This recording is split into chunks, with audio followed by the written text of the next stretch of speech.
TVN देखण वाले समुचे दर्शकों नूं दविंदर सिंह बैनीपाल वालों प्यार अते सत्कार सहित सत श्री अकाल। द बैनीपाल शो विच तुहाडा सबना दा निघा स्वागत। दोस्तों आओ बीते कुछ घंटिਆਂ ਦੀਆਂ खबरां तुहाडे रूबरू करिए। वैनकूवर दे विच किसानी संघर्ष के समर्थन विच कढ़ी गई वड्डी रैली। विवादित व्यक्ति हरनेक सिंह नेकी की हालत गंभीर। मध्य प्रदेश विच शिवराज की सरकार ने लव जिहाद कानून नूं दित्ती मंजूरी। NDA नालों तोड़ विछोड़े का कीता ऐलान बैनीपाल। किसान आगुआं ने केंद्र नाल बैठक का समा कीता तय। किसानी संघर्ष में शामिल कई किसानां दीआं होईयां होर मौतां। टुੱਟੀ साइकिल मोढे ते चुक के दिल्ली सरहद ते अंदोलन विच पहुंची पंजाब दी धी। दोस्तों ये खबरां ने जिन्हां दे उत्ते विस्तार नाल चर्चा करांगे। ਇਹਦੇ ਤੋਂ ਪਹਿਲਾਂ कि इकल्ली खबर की विस्तार नाल चर्चा की जाए, ਤੁਹਾਨੂੰ रोज़ाना की तरह अपील है कि जेकर हाले तक तुसी अपने इस चैनल को सबसक्राइब नहीं किया तो कृपा करके चैनल सबसक्राइब करके नोटिफिकेशन वाली घंटी जरूर ऑन कर लेनी, ताकि तुहानू पता लगता रहे कि रोज़ाना किस वक्त असी लाइव होए हैं और कदों कोई नवा वीडियो अपलोड कर दिता गया है। सो दोस्तों किसानी संघर्ष इस वक्त लगातार मगदा जा रहा है, भखदा जा रहा है। कल वैनकूवर दे विच भी एक वड्डी रैली की गई अते ये रैली सरी दे स्ट्राबेरी हिल सिनेमा के कोलों तुर के ये रैली आखिरकार भारत के कौंसलेट दफ्तर के बाहर पुजी अते उत्थे प्रदर्शनकारियों ने कुछ मंगां रखियां। इस रैली दे विच उगे गायक कलाकार मनमोहन वारस अते कमल वहीर भी उचेचे तौर पर पहुंचे हुए सन। वारस भरावां ने उचेचे तौर पर पहलां भी शमूलीयत जिन्नियां रैलियां होईयां उन्हां विच कीती ते इस रैली विच उन्होंने शमूलीयत भी की, भाषण भी दिता, किसानां दे विच अपने कई गीत गा के जोश भी भरिया। कमल हीर आख रहे सन, कहंदे ये अंदोलन हुण एक व्यक्ति जां एक मुल्क दा नहीं रह गया, सगों समुची दुनिया का अंदोलन बन चुकिया है।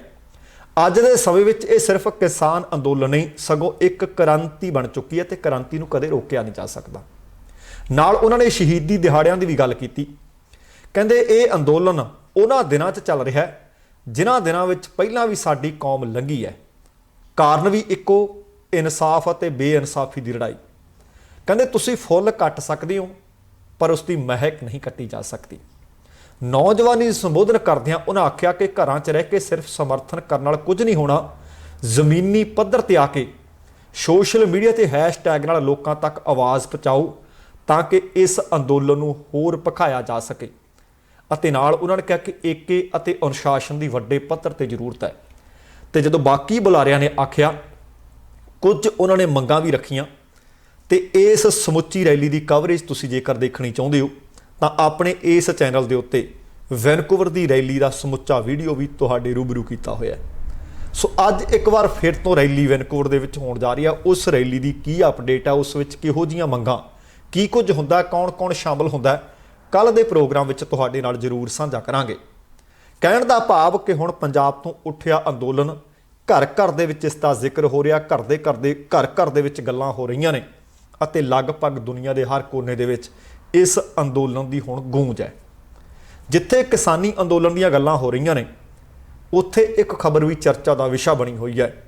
न्यूजीलैंड दे विच एक बंदा जिसका नाम हरनेक सिंह नेकी रेडियो भी चलाउंदा अते नाल यूट्यूबर भी सी। बीते दिनी उहदे उत्ते हमला होया सी। हमले तो बाद पहला कुछ उसके परिवारक मैंबरां वल्लों भी बोलिया नहीं सी जा गया। हालांकि उत्थों दा मीडिया भी उन्हां दा नाम नशर नहीं सी कर रहा, पर हुण हरनेक नेकी दे नज़दीकी साथियां ने अते हरनेक नेकी दी पत्नी ने पहली बार अज उत्थों दे कौमी मीडिया नूं बयान दित्ते ने। उन्होंने तस्लीम किया, दस्सिया कि नेकी ते तेज़ धार हथियारां दे नाल हमला भी होया, उन्हां दी कार दे शीशे भी भन्ने गए अते नेकी गंभीर जख्मी भी होया। हालांकि हस्पताल दे विच सर्जरी तो बाद उसकी हालत हाले गंभीर दसी जा रही है। तो उधर पुलिस के बयान ये ने कि घटना की जांच सही दिशा वाल जा रही है। जानकारी अनुसार उत्थे जिहड़ा एक तो वो रेडियो चलाउंदा सी अते नाल एक यूट्यूब चैनल भी चलाउंदा सी ते उहदा साथ निभाउंदे सन सुखमिंदर सिंह। उन्होंने भी नेकी के हमले तो बाद पहली बारी दसिया कि नेकी ते जदों 23 दसंबर की रात लगभग 10 बजे हमलावरां ने हमला किया तो उस वक्त नेकी अपने घर नूं परत रहा सी। उसका कहना सी कि उसनूं भी पता नहीं कि नेकी हमले दे विचों किवें बच गया, क्योंकि हमला तेज़ धार हथियारां दे नाल कीता गया। ते हमले तो बाद उसने ये भी दस्सिया कि नेकी की हालत बहुत गंभीर सी। सुखमिंदर सिंह ने यह गल भी की कि पहलां भी जुलाई महीने ऑकलैंड के एक रेस्टोरेंट में नेकी ते हमला होया सी अते उसनूं लगातार मार दिते जाण दीआं धमकियां मिल रहीआं सन। ते नेकी का एक होर साथी है बलविंदर सिंह, ਉਹਦਾ भी कहना है कि नेकी ਉਹਦੇ ਭਰਾਵਾਂ ਵਰਗਾ है ਅਤੇ ਉਹ रेडियो की टीम का मैंबर है ਤੇ नेकी ਉਹਨਾਂ ਦੀ टीम का कप्तान है। ਤੇ ਜਿਹੜਾ 23 ਦਸੰਬਰ ਨੂੰ ਉਹਨਾਂ ਤੇ ਹਮਲਾ ਹੋਇਆ, ਉਹ ਕਹਿੰਦੇ ਮੇਰੀ ਸਮਝ ਤੋਂ ਬਾਹਰ ਹੈ ਕਿ ਹਮਲਾ ਕਿਉਂ ਹੋ ਗਿਆ। नेकी की पत्नी प्रभजीत ਉਹ भी पहली बार इस हमले के बारे उन्होंने अपनी चुप तोड़ी है, बोले है। उन्होंने दस्सिया कि हस्पताल विच है, हालत उसकी ठीक है। तो नेकी के घर कोल वैटल डाउन एरिए च केडर पार्क सुपर रैट के मालक का एक मालक आ उत्थे पटेल मिस्टर पटेल कहते मैनू आले दुआले के गुआढ़ के लोगों तो इस घटना के बारे पता लग्या, क्योंकि उस इलाके दे विच एरिया विच इस तरह की घटना पहला कभी नहीं वापरी। लोग शांत और सुरक्षित इलाका मनते हैं। कई लोग हाले भी यकीन नहीं कर रहे कि साडे इलाके विच इस तरह की घटना वापर गई। पटेल ने दस्सिया कि भावें घटना वापरन तो पहला उसकी दुकान बंद हो चुकी सी, पर अगले दिन पुलिस वाले आए तो CCTV फुटेज की उन्होंने मंग की सी। हुण जदों नेकी के साथी आख रहे हैं कि सानू पता ही नहीं भी हमला क्यों हो गया। आम तौर पर जिहड़े न्यूजीलैंड विच वास्ते लोग ने ते दुनिया भर के लोग ने, हुण उन्हां नूं पता है कि हमला क्यों हो गया, क्योंकि जदों लोग उसके खिलाफ उत्थे भी कंप्लेंट करते कि यह भद्दी शब्दावली वरता है साडे गुरु साहिबानां दे खिलाफ, एक धर्म के भी खिलाफ ਅਤੇ ਇਹਦੇ ਨਾਲ कुछ माणमत्तियां शख्सियतां ਦੇ भी खिलाफ, तो उन्होंने इस करके आले दुआले मामला कर दिता जाता कि नहीं फ्रीडम ऑफ स्पीच है। हुण फ्रीडम ऑफ स्पीच कित्थों तक है बई? हुण मैं इत्थे कैनेडा च बैठा, मैनूं फ्रीडम ऑफ स्पीच है, इहदा मतलब ये थोड़ी है मैं किसी नूं गालां कड्डां। हुण किसी दे बाप नूं भावें जिन्ना मर्जी माड़ा होवे, जे उहनूं कोई मंदा बोलेगा तो फिर किसी न किसी का खून खौलता है, पर साडे जिस बाप के खिलाफ वो बोलता है वो माड़े नहीं। सरबंस दानिया वे लेखा कौन देऊगा तेरा। इन्हां दिनां विच तां घट्टो घट्ट महसूस करो कि आपा भी वार दिता, पुत भी वार दिते, पिता भी वार दिता, माँ भी वार दिती, सरबंसी लेखे ला दिता, फिर भी माड़े। जदों हुण इस तरह दीयां गल्लां जिहड़ियां हेट स्पीच आखियां जा सकदे ने करेगा, तो फिर कई बार लोग, पर मैं हिंसा का किते भी हमायती नहीं, पर कुछ एक लोगों के खून खौलते हैं। हुण जब मैं सड़क पर जाना है, मैं कहूँगा भी मेरी तो ये फ्रीडम है, कार मेरी है, सड़क है, यदा मैं टैक्स भी दिना, पर उहदे उत्ते भी समा सीमा लाई हुई है, स्पीड की सीमा लाई हुई है कि 60 किलोमीटर प्रति घंटा चला सकते हो, 50 किलोमीटर प्रति घंटा चला सकते हो, 100 किलोमीटर 120 किलोमीटर प्रति घंटा चला सकते हो।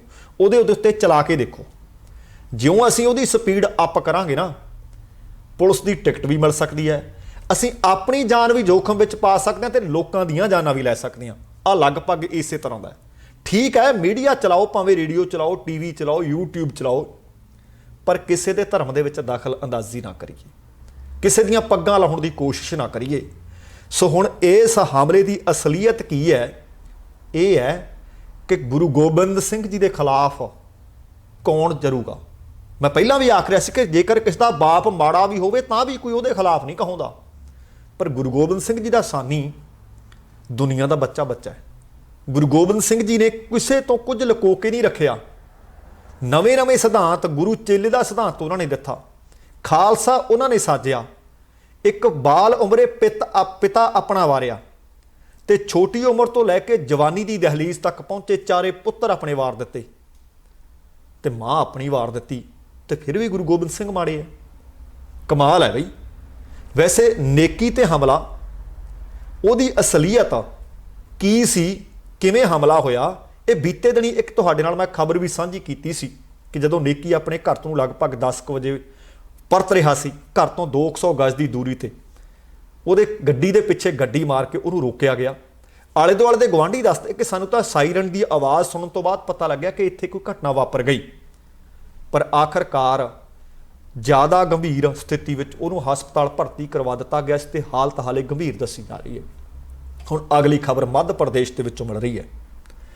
मध्य प्रदेश के विच सरकार ने लव जिहाद विरोधी बिल नूं धर्म सुतंत्रता बिल 2020 आके ਉਹਨਾਂ ਦੀ ਕੈਬਨਿਟ ਨੇ ਮਨਜ਼ੂਰੀ ਦੇ ਦਿੱਤੀ ਹੈ। ਨਵੇਂ ਕਾਨੂੰਨ ਦੇ ਵਿੱਚ ਕੁੱਲ 19 ਮਦਾਂ ਨੇ, ਜਿਸ ਦੇ ਤਹਿਤ ਜੇ ਧਰਮ ਪਰਿਵਰਤਨ ਦੇ ਮਾਮਲੇ ਵਿੱਚ ਪੀੜਤ ਧਿਰ ਦੇ ਪਰਿਵਾਰਕ ਮੈਂਬਰ ਸ਼ਿਕਾਇਤ ਕਰਦੇ ਨੇ ਤਾਂ ਪੁਲਿਸ ਉਹਨਾਂ ਖਿਲਾਫ ਕਾਰਵਾਈ ਕਰੇਗੀ। ਜੇ ਕਿਸੇ ਵਿਅਕਤੀ ਤੇ ਨਾਬਾਲਗ, ਅਨੁਸੂਚਿਤ ਜਾਤੀ ਜਾਂ ਜਨਜਾਤੀ ਦੀਆਂ ਧੀਆਂ ਨੂੰ ਵਰਗਲਾ ਕੇ ਵਿਆਹ ਕਰਨ ਦਾ ਦੋਸ਼ ਸਾਬਤ ਹੁੰਦਾ ਤਾਂ ਉਸ ਨੂੰ 2 ਸਾਲ ਤੋਂ 10 ਸਾਲ ਤੱਕ ਦੀ ਸਜ਼ਾ ਦਿੱਤੀ ਜਾਵੇਗੀ। ਜੇ ਕੋਈ ਵਿਅਕਤੀ ਪੈਸੇ ਜਾਂ ਲਾਲਚ ਦੇ ਜਾਂ ਜਾਇਦਾਦ ਦੇ ਲਾਲਚ ਦੇ ਵਿੱਚ ਧਰਮ ਲੁਕੋ ਕੇ ਵਿਆਹ ਕਰਦਾ ਹੈ ਤਾਂ ਉਸ ਦਾ ਵਿਆਹ ਨਹੀਂ ਮੰਨਿਆ ਜਾਏਗਾ। ਯੂਪੀ ਦੇ ਮੁੱਖ ਮੰਤਰੀ ਸ਼ਿਵਰਾਜ ਚੌਹਾਨ ਨੇ ਕਿਹਾ ਕਿ ਸਾਡੇ ਸੂਬੇ ਦੇ ਵਿੱਚ ਜ਼ਬਰਦਸਤੀ ਧਰਮ ਪਰਿਵਰਤਨ ਕਰਵਾਉਣ ਦੀ ਆਗਿਆ ਬਿਲਕੁਲ ਨਹੀਂ ਦਿੱਤੀ ਜਾਏਗੀ। ਲਾਲਚ ਜਾਂ ਧੋਖਾ ਦੇ ਕੇ ਧਰਮ ਦਾ ਪਰਿਵਰਤਨ ਮੱਧ ਪ੍ਰਦੇਸ਼ ਦੇ ਵਿੱਚ ਨਹੀਂ ਹੋਣ ਦਿੱਤਾ ਜਾਏਗਾ। ਜੇ ਇਸ ਤਰ੍ਹਾਂ ਕੀਤਾ ਗਿਆ ਤਾਂ ਤਜਵੀਜ਼ਸ਼ੁਦਾ ਕਾਨੂੰਨ ਦੇ ਵਿੱਚ 10 ਸਾਲਾਂ ਦੀ ਸਜ਼ਾ ਅਤੇ 50,000 ਰੁਪਏ ਜੁਰਮਾਨੇ ਦੀ ਵਿਵਸਥਾ ਕਰ ਦਿੱਤੀ ਗਈ ਹੈ। ਕਿਸੇ ਨੂੰ ਦਬਾ ਕੇ, ਲਾਲਚ ਦੇ ਕੇ, ਹਨੇਰੇ ਵਿੱਚ ਰੱਖ ਕੇ ਧਰਮ ਪਰਿਵਰਤਨ ਕਰਵਾਉਣਾ ਮੱਧ ਪ੍ਰਦੇਸ਼ ਦੇ ਵਿੱਚ ਕਹਿੰਦੇ ਨਹੀਂ ਚੱਲੇਗਾ। ਉਹਨਾਂ ਕਿਹਾ ਕਿ ਕਈ ਮਾਮਲੇ ਸਾਹਮਣੇ ਆ ਚੁੱਕੇ ਹੈ ਜਦੋਂ ਨਾਬਾਲਗਾਂ ਦਾ ਧਰਮ ਪਰਿਵਰਤਨ ਅਤੇ ਵਿਆਹ ਕਰਵਾਉਣ ਦੇ ਮਾਮਲੇ ਹੋ ਚੁੱਕੇ ਹੋਣ। ਮੱਧ ਪ੍ਰਦੇਸ਼ ਦੇ ਵਿੱਚ ਸਭ ਤੋਂ ਸਖਤ ਕਾਨੂੰਨ ਮੱਧ ਪ੍ਰਦੇਸ਼ ਦੇ ਗ੍ਰਹਿ ਮੰਤਰੀ ਨਰੋਤਮ ਮਿਸ਼ਰਾ ਨੇ ਕਿਹਾ ਕਿ ਬਣਾਇਆ। ਉਹ ਕਹਿੰਦੇ ਅਸੀਂ ਆਪਣੇ ਸੂਬੇ ਵਿੱਚ ਸਭ ਤੋਂ ਸਖਤ ਕਾਨੂੰਨ ਇਸ ਕਰਕੇ ਬਣਾਇਆ ਕਿ ਕਿਸੇ ਨੂੰ ਵਰਗਲਾਇਆ ਨਾ ਜਾ ਸਕੇ, ਕਿਸੇ ਨਾਲ ਧੱਕਾ ਨਾ ਕੀਤਾ ਜਾ ਸਕੇ, ਕਿਸੇ ਨੂੰ ਹਨੇਰੇ ਵਿੱਚ ਰੱਖਿਆ ਨਾ ਜਾ ਸਕੇ। ਹੁਣ ਵਿਧਾਨ ਸਭਾ ਦੇ ਵਿੱਚ ਬਿੱਲ ਪੇਸ਼ ਕੀਤਾ ਜਾਏਗਾ।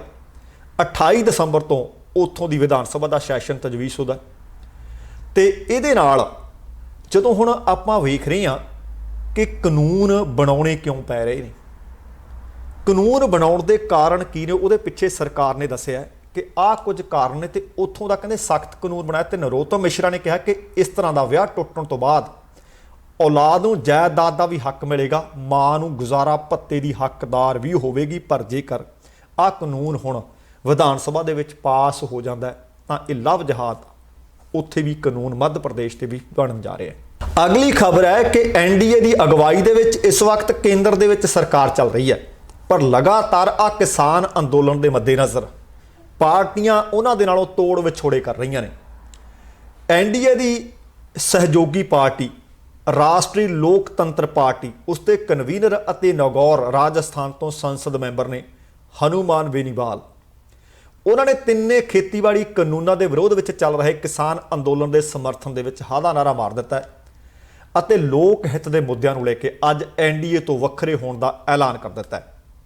ਅੱਜ ਰਾਜਸਥਾਨ ਦੇ ਅਲਵਰ ਜ਼ਿਲ੍ਹੇ ਵਿੱਚ ਸ਼ਾਹਜਹਾਂਪੁਰ ਖੇੜਾ ਸਰਹੱਦ ਤੇ ਪ੍ਰਦਰਸ਼ਨਕਾਰੀਆਂ ਨੂੰ ਸੰਬੋਧਨ ਕਰਦੇ ਹੋਏ ਰਾਜਸਥਾਨ ਦੇ ਨਾਗੌਰ ਤੋਂ ਲੋਕ ਸਭਾ ਦੇ ਸੰਸਦ ਮੈਂਬਰ ਬੇਨੀਵਾਲ ਨੇ ਕਿਹਾ ਕਿ ਅਸੀਂ ਕਿਸੇ ਦੇ ਵੀ ਨਾਲ ਨਹੀਂ ਖੜੇ ਹੋਵਾਂਗੇ ਜੋ ਕਿਸਾਨਾਂ ਦੇ ਖਿਲਾਫ ਖੜਾ ਹੈ।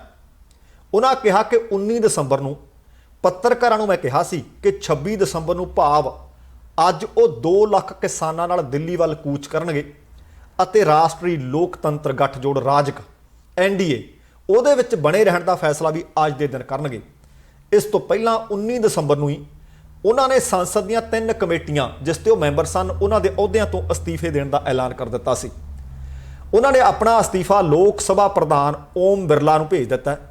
ਬਿਰਲਾ ਨੂੰ ਭੇਜੀ ਚਿੱਠੀ ਦੇ ਵਿੱਚ ਉਹਨਾਂ ਨੇ ਲਿਖਿਆ ਕਿ ਸੰਸਦ ਦੀ ਉਦਯੋਗ ਸੰਬੰਧੀ ਸਥਾਈ ਕਮੇਟੀ, ਮੰਗ ਕਮੇਟੀ ਅਤੇ ਪੈਟਰੋਲੀਅਮ ਅਤੇ ਗੈਸ ਮੰਤਰਾਲਾ ਦੀ ਸਲਾਹਕਾਰ ਕਮੇਟੀ ਤੋਂ ਮੈਂ ਅਸਤੀਫਾ ਦੇ ਰਿਹਾ। ਦੱਸਣਾ ਬਣਦਾ ਕਿ ਉਹਨਾਂ ਨੇ 2018 ਦੀਆਂ ਸੂਬਾਈ ਚੋਣਾਂ ਤੋਂ ਪਹਿਲਾਂ ਭਾਜਪਾ ਨੂੰ ਛੱਡਣ ਤੋਂ ਬਾਅਦ ਰਾਜਸਥਾਨ ਦੇ ਵਿੱਚ ਆਰਐਲਪੀ ਰਾਸ਼ਟਰੀ ਲੋਕਤੰਤਰਿਕ ਪਾਰਟੀ ਬਣਾ ਲਈ ਸੀ ਅਤੇ 2019 ਦੀਆਂ ਆਮ ਚੋਣਾਂ ਤੋਂ ਪਹਿਲਾਂ ਉਹਨਾਂ ਨੇ ਫਿਰ ਭਾਜਪਾ ਦੇ ਨਾਲ ਗੱਠਜੋੜ ਕਰ ਲਿਆ ਸੀ। ਪਰ ਆ ਖੇਤੀਬਾੜੀ ਕਾਨੂੰਨਾਂ ਦੀ ਨਿੰਦਿਆ ਕਰ ਰਹੇ ਨੇ ਹੁਣ ਇਸ ਵਕਤ, ਕਿਸਾਨਾਂ ਦੇ ਅੰਦੋਲਨ ਦਾ ਉਹ ਸਮਰਥਨ ਕਰ ਰਹੇ ਨੇ ਤੇ ਇਹ ਕੋਈ ਪਹਿਲੀ ਪਾਰਟੀ ਨਹੀਂ ਜਿਨ੍ਹਾਂ ਨੇ ਐਨਡੀਏ ਛੱਡੀ ਹੋਵੇ, ਪਰ ਇਹ ਸਭ ਤੋਂ ਨਵਾਂ ਮੈਂਬਰ ਜ਼ਰੂਰ ਹੈ। ਐਨਡੀਏ ਦੀ ਸਭ ਤੋਂ ਪੁਰਾਣੀ ਸਹਿਯੋਗੀ ਪਾਰਟੀ ਜਿਹੜੀ ਇੱਕ ਦੂਸਰੇ ਦੇ ਸਾਹ ਦੇ ਵਿੱਚ ਸਾਹ ਭਰੇ ਸ਼ਿਵ ਸੈਨਾ, ਉਹਨਾਂ ਨੇ ਵੀ ਇਹਨਾਂ ਨੂੰ ਛੱਡ ਦਿੱਤਾ ਸੀ ਬੀਤੇ ਵਰੇ। ਅਤੇ ਇਸ ਸਾਲ ਸਤੰਬਰ ਮਹੀਨੇ ਜਦੋਂ ਇਹ ਕਿਸਾਨ ਅੰਦੋਲਨ ਭਖਣ ਲੱਗਿਆ, ਖੇਤੀ ਕਾਨੂੰਨਾਂ ਦਾ ਲੋਕ ਵਿਰੋਧ ਕਰਨ ਲਏ, ਜਦੋਂ ਲੱਗਿਆ ਕਿ ਸ਼੍ਰੋਮਣੀ ਅਕਾਲੀ ਦਲ ਨੂੰ ਕਿ ਸਾਡੀ ਤਾਂ ਸਭ ਤੋਂ ਵੱਡੀ ਵੋਟ ਬੈਂਕ ਕਿਸਾਨ ਤੇ ਪੰਥਕ ਹੀ ਹੈ, ਜੇਕਰ ਸਾਡੇ ਕੋਲੋਂ ਇਹ ਖੁੱਸ ਗਿਆ ਤੇ ਫਿਰ ਤਬਾਜ਼ੀ ਹੱਥ ਨਹੀਂ ਆਉਣੀ। ਇਸ ਕਰਕੇ ਉਹਨਾਂ ਨੇ ਕੇਂਦਰ ਦੀ ਵਜ਼ਾਰਤ ਵਿੱਚੋਂ ਅਸਤੀਫਾ ਅਤੇ ਬਾਅਦ ਦੇ ਵਿੱਚ ਐਨਡੀਏ ਨਾਲੋਂ ਤੋੜ ਵਿਛੋੜਾ ਕਰਨ ਦਾ ਐਲਾਨ ਕਰ ਦਿੱਤਾ ਸੀ। ਅਤੇ ਹੁਣ उन्होंने बेनीपाल होरां ने ऐलान कर दिता कि असीं भी एनडीए नालों अपने आप नूं वखरे कर रहे हैं। कहण दा भाव रोज़ाना इस तरह ਦੀਆਂ खबरां मिल रही ने कि जां तां कोई भाजपा का सिरकੱਢ आगू जां उन्हां दा समर्थन कर रही कोई ना कोई पार्टी उन्हां नालों तोड़ विछोड़े कर रही है। तो अगली खबर वड्डी खबर जिस दे उत्ते नज़रां टिकीਆਂ होईਆਂ सन, बीते दिनों के विच कई चिट्ठियां केंद्र सरकार ने किसान आगूआं नूं लिख के भेजियां ਅਤੇ ਲੋਕਾਂ ਦੇ ਵਿੱਚ एक वहम एक भरम पैदा हो गया ਸੀ कि शायद किसान आगू गल नहीं कर रहे, केंद्र सरकार ते वार-वार उन्होंने चिट्ठियां भेज के समा मंग रही है। हुण केंद्र सरकार वालों भेजियां चिट्ठियां ते संयुक्त किसान मोर्चे के किसानां ने अज मंथन किया, चिंतन किया, मीटिंग की। आखिरकार किसान जथेबंदियां दे आगू ने समा भी मिथ लिया ते तरीक भी दस दी है।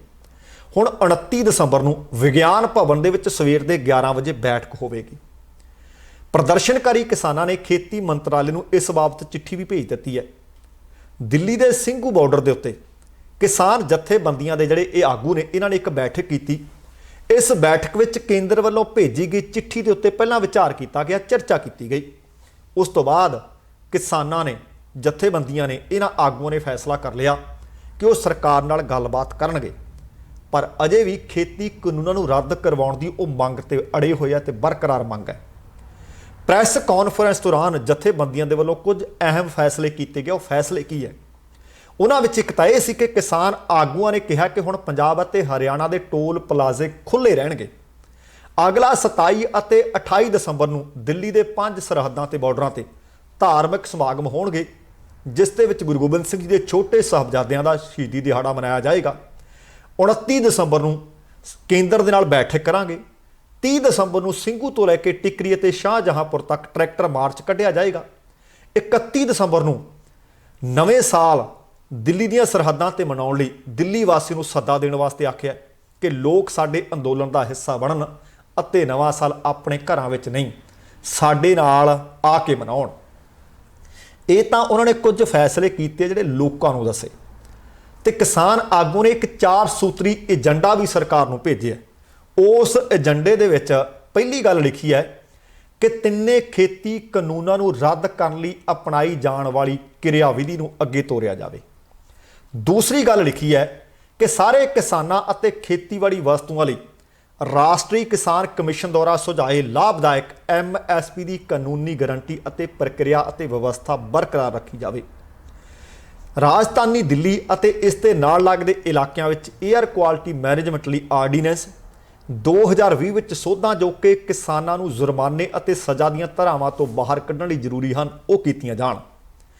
ਚੌਥਾ ਲਿਖਿਆ ਹੈ ਕਿ ਕਿਸਾਨਾਂ ਦੇ ਹਿੱਤਾਂ ਦੀ ਰਾਖੀ ਲਈ ਬਿਜਲੀ ਸੋਧ ਬਿੱਲ 2020 ਦੇ ਖਰੜੇ ਵਿੱਚ ਲੋੜੀਂਦੀਆਂ ਤਬਦੀਲੀਆਂ ਕੀਤੀਆਂ ਜਾਣ। ਇਹ ਕੁਝ 4 ਸੂਤਰੀ ਮੰਗਾਂ ਆਪਣੀ ਅੱਜ ਚਿੱਠੀ ਜਿਹੜੀ ਕੇਂਦਰ ਨੂੰ ਲਿਖ ਕੇ ਭੇਜੀ ਹੈ ਕਿ ਅਸੀਂ ਤੁਹਾਡੇ ਨਾਲ ਗੱਲਬਾਤ ਕਰਨ ਆਵਾਂਗੇ, ਪਰ ਆਹ ਤਜਵੀਜ਼ਾਂ ਦੇ ਉੱਤੇ ਤੁਹਾਨੂੰ ਗੌਰ ਕਰਨਾ ਪਏਗਾ।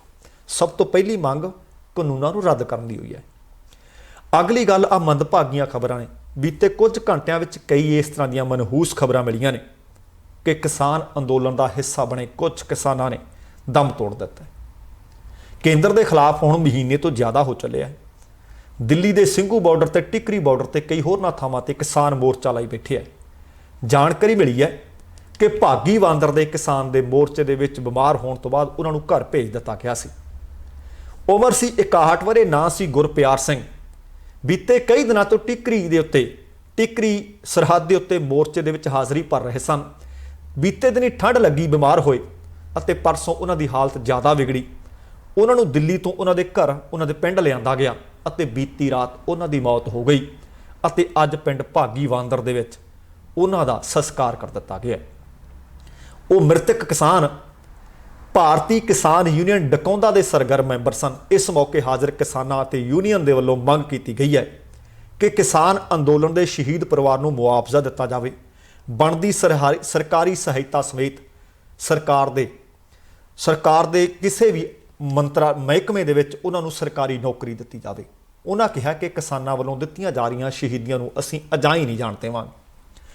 केंद्र नूं किसान विरोधी बिल हर हालत विच वापस लैणे पैणगे। हुण धरने ते बैठे बहुत सारे किसानां ਦੀਆਂ ਪਹਿਲਾਂ भी मौतां होईयां ने। इस तरह खबर मिल रही है कि टोडरपुर के किसान जिन्हां दी उम्र 68 वरिस ना हरबंस सिंह सी, बीती रात उन्हां दी भी मौत हो गई।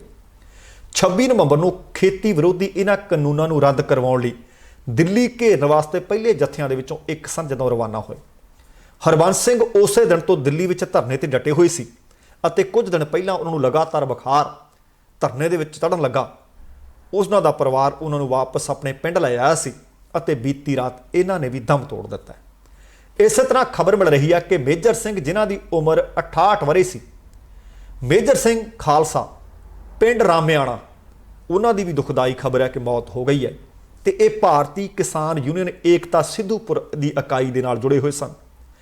ਤੇ ਇਸ ਭਾਰਤੀ ਕਿਸਾਨ ਯੂਨੀਅਨ ਏਕਤਾ ਸਿੱਧੂਪੁਰ ਦੇ ਪ੍ਰਧਾਨ ਰਣਜੀਤ ਸਿੰਘ ਅਤੇ ਭਾਰਤੀ ਕਿਸਾਨ ਯੂਨੀਅਨ ਏਕਤਾ ਡਕੌਂਦਾ ਦੇ ਆਗੂ ਬੇਅੰਤ ਸਿੰਘ ਰਾਮਿਆਣਾ ਨੇ ਦੱਸਿਆ ਕਿ ਕਿਸਾਨ ਮੇਜਰ ਸਿੰਘ ਖਾਲਸਾ, ਜੋ ਕਿ ਦਿੱਲੀ ਦੇ ਟਿੱਕਰੀ ਬਾਰਡਰ ਤੇ ਇਸ ਸੰਘਰਸ਼ ਦਾ ਹਿੱਸਾ ਸਨ, ਅਚਾਨਕ ਠੰਡ ਲੱਗੀ, ਕਾਫੀ ਬਿਮਾਰ ਹੋਏ ਅਤੇ 5 ਦਿਨ ਪਹਿਲਾਂ ਆਪਣੇ ਪਿੰਡ ਰਾਮਿਆਣਾ ਪਰਤੇ ਸਨ ਲਿਆਂਦਾ ਗਿਆ ਸੀ। ਅੱਜ ਉਹਨਾਂ ਦੀ ਵੀ ਮੌਤ ਹੋ ਜਾਣ ਦੀ ਦੁਖਦਾਇਕ ਖਬਰ ਹੈ। ਮੇਜਰ ਸਿੰਘ ਖਾਲਸਾ ਦਾ ਪਿੰਡ ਰਾਮਿਆਣਾ ਦੇ ਵਿੱਚ ਸੰਸਕਾਰ ਕਰ ਦਿੱਤਾ ਗਿਆ ਤੇ ਇੱਧਰ ਟਾਂਡਾ ਦੇ ਨੇੜੇ ਪੈਂਦਾ ਪਿੰਡ ਰੜਾ, ਉੱਥੋਂ ਦੇ ਕਿਸਾਨ 43 ਕੁ ਵਰ੍ਹਿਆਂ ਦੇ ਭੁਪਿੰਦਰ ਸਿੰਘ, ਜਾਣਕਾਰੀ ਮਿਲੀ ਹੈ ਕਿ ਕੁਝ ਦਿਨਾਂ ਤੋਂ ਉਹ ਵੀ ਸਿੰਘੂ ਬਾਰਡਰ ਤੇ ਚੱਲ ਰਹੇ ਧਰਨੇ ਦੇ ਵਿੱਚ ਇਸ ਅੰਦੋਲਨ ਦੇ ਵਿੱਚ ਹਿੱਸਾ ਲੈ ਰਹੇ ਸਨ ਅਤੇ ਬੀਤੀ ਸ਼ਾਮ ਜਥੇ ਨਾਲ ਵਾਪਸ ਆਉਂਦੇ ਸਮੇਂ ਉਹਨਾਂ ਦੀ ਹਾਲਤ ਅਚਾਨਕ ਵਿਗੜੀ ਅਤੇ ਅੱਜ ਉਹਨਾਂ ਦੀ ਵੀ ਮੌਤ ਹੋ ਗਈ ਹੈ। ਇਲਾਕੇ ਵਿੱਚ ਸੋਗ ਦੀ ਲਹਿਰ ਹੈ। ਮ੍ਰਿਤਕ ਆਪਣੇ ਪਿੱਛੇ 2 ਬੱਚੇ ਛੱਡ ਗਏ ਹੈ। ਇਹ ਸੰਘਰਸ਼ ਕਰ ਰਹੀ ਜਥੇਬੰਦੀ ਕਿਸਾਨ ਦੁਆਬਾ ਕਮੇਟੀ ਦਾ ਸਰਗਰਮ ਮੈਂਬਰ ਸੀ। ਦੇਖੋ ਕਿ ਬੀਤੇ ਕੁਝ ਘੰਟਿਆਂ ਵਿੱਚ ਕਿੰਨੇ ਕਿਸਾਨਾਂ ਦੀਆਂ ਮੌਤਾਂ ਹੋ ਗਈਆਂ। ਹਾਲੇ ਵੀ ਸਰਕਾਰ ਦੇ ਕੰਨ ਤੇ ਜੂੰ ਨਹੀਂ ਸਰਕ ਰਹੀ, ਚੁੱਪ ਕਰੀ ਬੈਠੀ ਹੈ। ਅਗਲੀ ਖਬਰ, ਜਿੱਥੇ ਆਹ ਖਬਰ ਮੰਦਭਾਗੀ ਸੀ, ਆਹ ਖਬਰ ਪੋਜ਼ਿਟਿਵ ਖਬਰ ਹੈ। ਲਗਾਤਾਰ ਇਸ ਤਰ੍ਹਾਂ ਦੀਆਂ ਖਬਰਾਂ ਮਿਲ ਰਹੀਆਂ ਨੇ ਕਿ ਸੰਘਰਸ਼ ਦਾ ਹਿੱਸਾ ਬਣਨ ਦੇ ਵਾਸਤੇ ਲੋਕ ਕਿੰਨੇ ਉਤਾਵਲੇ ਨੇ। ਇਸ ਸੰਘਰਸ਼ ਦੀ ਹਮਾਇਤ ਕਿਹੜੇ ਤਰੀਕੇ ਨਾਲ ਲੋਕ ਕਰ ਰਹੇ ਆ। ਸੰਗਰੂਰ ਦੀ ਸਾਈਕਲਿਸਟ ਹੈ ਤੇ ਉਮਰ ਸਿਰਫ 18 ਵਰ੍ਹਿਆਂ ਤੇ ਨਾਮ ਹੈ ਬਲਜੀਤ ਕੌਰ। 250 ਕਿਲੋਮੀਟਰ ਦਾ ਸਫ਼ਰ ਤੈਅ ਕਰਕੇ ਟਿੱਕਰੀ ਸਰਹੱਦ ਤੇ ਪਹੁੰਚ ਗਈ ਹੈ। ਸਵੇਰੇ 3:30 ਵਜੇ ਬਲਜੀਤ ਕੌਰ ਸੰਗਰੂਰ ਤੋਂ ਸਾਈਕਲ ਤੇ ਸਵਾਰ ਹੋਈ ਦਿੱਲੀ ਲਈ ਰਵਾਨਾ ਹੋ ਗਈ ਤੇ ਸ਼ਾਮੀ 8:30 ਵਜੇ ਟਿੱਕਰੀ ਬਾਰਡਰ ਤੇ ਕਿਸਾਨਾਂ ਦਾ ਜਿੱਥੇ ਧਰਨਾ ਲਾਇਆ ਹੋਇਆ ਉੱਥੇ ਜਾ ਪਹੁੰਚੀ। ਬਾਰਡਰ ਤੋਂ ਲਗਭਗ ਕਿਲੋਮੀਟਰ ਪਿੱਛੇ ਬਲਜੀਤ ਕੌਰ ਦੇ ਸਾਈਕਲ ਦਾ ਚਿਮਟਾ ਟੁੱਟ ਗਿਆ। ਫਿਰ ਵੀ ਬਲਜੀਤ ਕੌਰ ਦੇ ਕਦਮ ਨਹੀਂ ਰੁਕੇ। ਬਲਜੀਤ ਕੌਰ ਨੇ ਆਪਣੀ ਸਾਈਕਲ ਮੋਢੇ ਤੇ ਚੁੱਕੀ ਅਤੇ ਚੁੱਕ ਕੇ ਲਗਭਗ 2 ਕਿਲੋਮੀਟਰ ਦਾ ਪੈਂਡਾ ਪੈਦਲ ਚੱਲ ਕੇ ਸਾਈਕਲ ਚੁੱਕ ਕੇ ਬਾਰਡਰ ਤੱਕ ਪਹੁੰਚਣ ਲਈ ਤੈਅ ਕੀਤਾ। ਬਲਜੀਤ ਕੌਰ ਨੇ ਕਿਸਾਨਾਂ ਦੇ ਹੱਕ ਵਿੱਚ ਨਾਅਰਾ ਲਾ ਕੇ ਕੇਂਦਰ ਸਰਕਾਰ ਨੂੰ ਅਪੀਲ ਕੀਤੀ ਹੈ ਕਿ ਕਿਸਾਨੀ ਅਤੇ ਕਿਸਾਨਾਂ ਨੂੰ ਬਚਾਉਣ ਖਾਤਰ ਖੇਤੀ ਕਾਨੂੰਨ ਤੁਰੰਤ ਰੱਦ ਕਰ ਦਿਓ।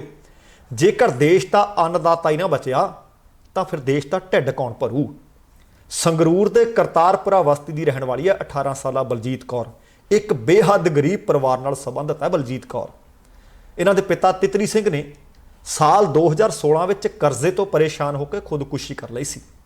ਮਾਂ ਬਲਜੀਤ ਦੀ ਲੋਕਾਂ ਦੇ ਘਰਾਂ ਵਿੱਚ ਕੰਮ-ਕਾਜ ਕਰਕੇ ਆਪਣਾ ਤੇ ਆਪਣੇ ਪਰਿਵਾਰ ਦਾ ਪੇਟ ਪਾਲਦੀ ਹੈ। ਬਲਜੀਤ ਕੌਰ ਨੂੰ ਸਕੂਲ ਸਮੇਂ ਤੋਂ ਹੀ ਸਾਈਕਲ ਚਲਾਉਣ ਦਾ ਬੇਹੱਦ ਸ਼ੌਕ, ਜਿਸ ਦੀ ਬਦੌਲਤ ਉਸਨੇ ਸਾਈਕਲਿੰਗ ਨੂੰ ਅਪਣਾਇਆ ਤੇ ਜਨੂਨ ਦੀ ਹੱਦ ਤੱਕ ਅਪਣਾਇਆ। ਹੁਣ ਤੱਕ ਬਲਜੀਤ ਕੌਰ 4 ਸੋਨ ਤਮਗੇ, 2 ਚਾਂਦੀ ਦੇ ਤਮਗਿਆਂ ਸਮੇਤ ਕੁੱਲ 11 ਤਮਗੇ ਜਿੱਤ ਚੁੱਕੀ ਹੈ। ਬਲਜੀਤ ਕੌਰ ਨੇ ਕਿਹਾ ਕਿ ਅੱਜ ਕਿਸਾਨਾਂ ਨੂੰ ਦਿੱਲੀ ਦੀ ਜ਼ਮੀਨ ਤੇ ਆਪਣੇ ਹੱਕਾਂ ਖਾਤਰ ਸਰਦੀ ਦੇ ਦਿਨਾਂ ਵਿੱਚ ਦਿਨ ਰਾਤ ਸੰਘਰਸ਼ ਕਰਕੇ ਇੱਕ ਕਰਦਿਆਂ ਇੱਕ ਗਿਣਦਿਆਂ ਨੂੰ ਮਹੀਨੇ ਤੋਂ ਜ਼ਿਆਦਾ ਦਾ ਸਮਾਂ ਹੋ ਗਿਆ। ਉਹ ਵੀ ਕਿਸਾਨਾਂ ਦੀ ਹਮਾਇਤ ਕਰਨਾ ਚਾਹੁੰਦੀ ਹੈ, ਜਿਸ ਲਈ ਉਹਨਾਂ ਦੀ ਮਾਂ ਪਰਮਜੀਤ ਕੌਰ ਨੇ ਦਿੱਲੀ ਜਾਣ ਲਈ ਉਹਨਾਂ ਨੂੰ ਉਤਸ਼ਾਹਿਤ ਕੀਤਾ, ਪ੍ਰੇਰਿਤ ਕੀਤਾ, ਜਿਸ ਤੋਂ ਬਾਅਦ ਉਹ ਤੁਰੰਤ ਦਿੱਲੀ ਲਈ ਸਾਈਕਲ ਤੇ ਆਉਣ ਵਾਸਤੇ ਆਪਣਾ ਮਨ ਤਿਆਰ ਕਰ ਚੁੱਕੀ ਸੀ ਅਤੇ ਕੱਲ ਉਹ ਤੇ ਉਹਦੀ ਮਾਸੀ ਦਾ ਲੜਕਾ ਜੋਤ ਦੋਵੇਂ ਸਾਈਕਲ ਤੇ ਸਵਾਰ ਹੋ ਕੇ ਸੰਗਰੂਰ ਤੋਂ ਵੱਡੇ ਤੜਕੇ 3:30 ਵਜੇ ਦਿੱਲੀ ਨਿਕਲੇ। ਸੰਗਰੂਰ ਤੋਂ ਚੱਲ ਕੇ ਖਨੌਰੀ, ਜੀਂਦ, ਰੋਹਤਕ ਹੁੰਦੇ ਹੋਏ ਟਿੱਕਰੀ ਬਾਰਡਰ ਤੇ ਪਹੁੰਚ ਗਏ। ਰਸਤੇ ਵਿੱਚ ਲੋਕਾਂ ਨੇ ਕਹਿੰਦੀ ਸਾਡਾ ਥਾਂ ਤੇ ਨਿੱਘਾ ਸਵਾਗਤ ਕੀਤਾ, ਸਾਡਾ ਹੌਸਲਾ ਵਧਾਇਆ। ਲੋਕ ਸਾਈਕਲ ਤੇ ਉਸ ਨੂੰ ਵੇਖ ਕੇ ਕਾਫੀ ਹੈਰਾਨ ਸੀ, ਪਰ ਸਾਰਿਆਂ ਨੇ ਉਹਨਾਂ ਦੇ ਹੌਸਲੇ ਦੀ ਤਾਰੀਫ ਕੀਤੀ ਅਤੇ ਸ਼ਾਮ ਤੱਕ ਟਿੱਕਰੀ ਬਾਰਡਰ ਤੇ ਪਹੁੰਚਣਾ ਉਹਨਾਂ ਦਾ ਇੱਕ ਟੀਚਾ ਮਿਥਿਆ ਸੀ। ਦਿਨ ਢਲਦਿਆਂ ਟਿੱਕਰੀ ਬਾਰਡਰ ਪਹੁੰਚਣ ਤੋਂ ਪਹਿਲਾਂ ਹੀ ਉਹਦੇ ਸਾਈਕਲ ਦਾ ਚਿਮਟਾ ਟੁੱਟਿਆ, ਪਰ ਰੁਕੀ ਨਾ। ਆਸ-ਪਾਸ ਸਾਈਕਲ ਮੁਰੰਮਤ ਲਈ ਕੋਈ ਬੰਦੋਬਸਤ ਨਜ਼ਰ ਨਾ ਆਇਆ। ਇਸ ਵਾਸਤੇ ਆਪਣਾ ਸਾਈਕਲ ਮੋਢੇ ਤੇ ਚੁੱਕਿਆ ਤੇ ਅੱਗੇ ਵਧਦੇ ਗਏ। ਲਗਭਗ 2 ਕਿਲੋਮੀਟਰ ਤੱਕ ਸਾਈਕਲ ਨੂੰ ਮੋਢੇ ਤੇ ਰੱਖਿਆ। ਰਸਤੇ ਦੇ ਵਿੱਚ ਉਹ ਕਹਿੰਦੇ ਕਈ ਲੋਕ ਮਦਦ ਵਾਸਤੇ ਵੀ ਸਾਡੇ ਅੱਗੇ ਆਏ, ਖੁਦ ਸਾਈਕਲ ਨੂੰ ਚੁੱਕਣ ਦੀਆਂ ਗੱਲਾਂ ਵੀ ਆਖੀਆਂ, ਪਰ ਉਹ ਖੁਦ ਨੂੰ ਆਪਣੇ ਸਾਈਕਲ ਤੋਂ ਵੱਖ ਨਾ ਕਰ ਸਕੀ क्योंकि ये साइकिल ही उसका जज्बा उसका हौसला सी। सो टिकरी बॉर्डर के उत्ते पहुँचण दे विच आखिरकार वो कामयाब हो गए। उस तो बाद वो कहती मेरी माँ ते मासी भी इस किसान संघर्ष की हमायत विच पहुँचणगीਆਂ। तो तुसीं देखो कि नाल दी नाल उन्हां ने भावें 18 वरियां दी है भारत के प्रधानमंत्री नरेंद्र मोदी नूं भी अपील की, कहती वो खुद किसानां नाल आके गलबात कर लो। प्रधानमंत्री जी ये भी तुहाडे देश के बशिंदे है, किसानां दा दर्द समझो, कानून रद्द करने लई कहंदे ने कानून रद्द कर दिओ। सो अपील की है। सो उम्मीद कर रहे हैं कि बलजीत कौर की अपील ही शायद उत्थे तक पहुँच जाए, आ लखां किसानां की अपील ही शायद उत्थे तक पहुँच जाए। सो नाल जिहड़ी 29 दसंबर नूं मीटिंग तय कर ली गई है, हो सकता है ये कोई सार्थक नतीजे निकल आउण, क्योंकि ऑलवेज थिंक पॉजिटिव। सो दोस्तों ये अज दीयां कुछ खबरां सन। उम्मीद कर रहे हैं कि तुहानूं चंगियां लगियां होणगियां। समा समाप्ति दा जाण तो पहलां कहांगा जिंदगी जिंदा दिली दा नाम है। दविंदर सिंह बैनीपाल नूं आग्या दिओ। सत श्री अकाल।